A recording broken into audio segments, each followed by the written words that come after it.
పైన ఉన్న చిత్రపటం చూడండి.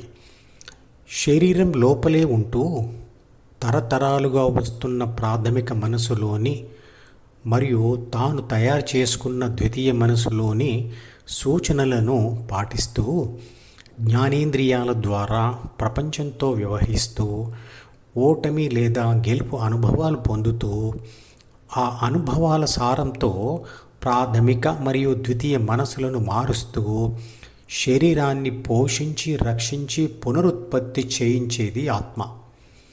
మనిషి జీవితం అనే కంపెనీకి ఆత్మ అనేది ఒక డైరెక్టర్ లాంటిది.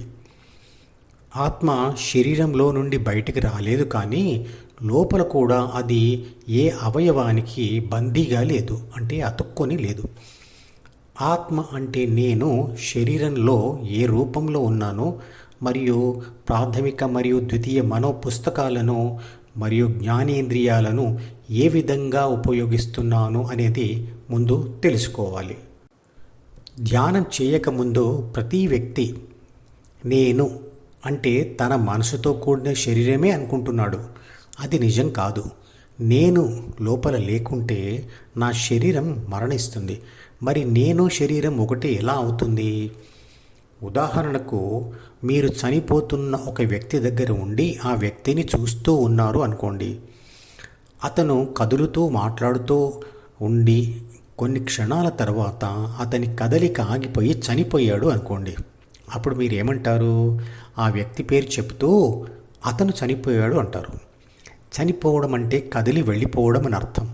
కానీ అతని శరీరం అక్కడే ఉంది, జ్ఞానేంద్రియాలు ఉన్నాయి, మెదడు కూడా ఉంది, అంటే మనసు కూడా ఉంది. మరి ఆ పోయింది ఏమిటి అంటే అది మీలో, నాలో, అందరిలో శక్తి రూపంలో ఉన్న నేను, అంటే అదే ఆత్మ. అతను చనిపోయాడు అంటే అర్థం అతని ఆత్మ అతనిలో నుండి బయటకు వెళ్ళిపోయిందని కాదు. అది అతనిలోనే పనులు చేస్తూ చేస్తూ సెల్ ఫోన్లో బ్యాటరీ ఖర్చు అయిపోయినట్లుగా ఖర్చు అయిపోయింది.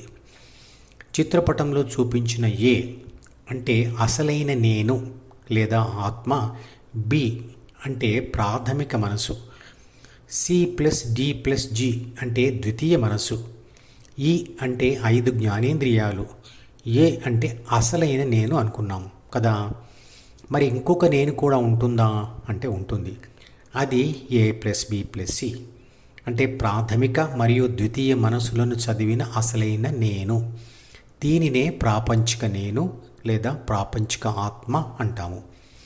ఇంతకుముందు చెప్పిన వాటిని స్పష్టంగా అర్థం చేసుకోవడానికి 3 ఉదాహరణలు తీసుకున్నాం. ఒకటి, మనం తరచుగా వాడే ఈ వాక్యాలను గమనించండి. నేను కళ్ళతో చూశాను, నేను చెవులతో విన్నాను, నేను ముక్కుతో వాసన చూశాను, నేను నాలుకతో రుచి చూశాను, నేను స్పర్శ అనుభవించాను.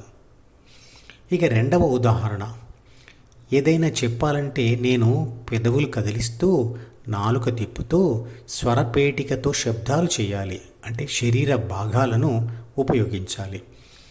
ఆ శబ్దాలకు సరైన అర్థాలు కల్పించడానికి వ్యాకరణ నియమాలను, అర్థాలను ద్వితీయ మనసులో వెతకాలి, అంటే దానిని డిక్షనరీగా, వ్యాకరణ పుస్తకంగా ఉపయోగించాలి. వచ్చే వీడియోలో ఈ విషయ వివరణను కంటిన్యూ చేద్దాం.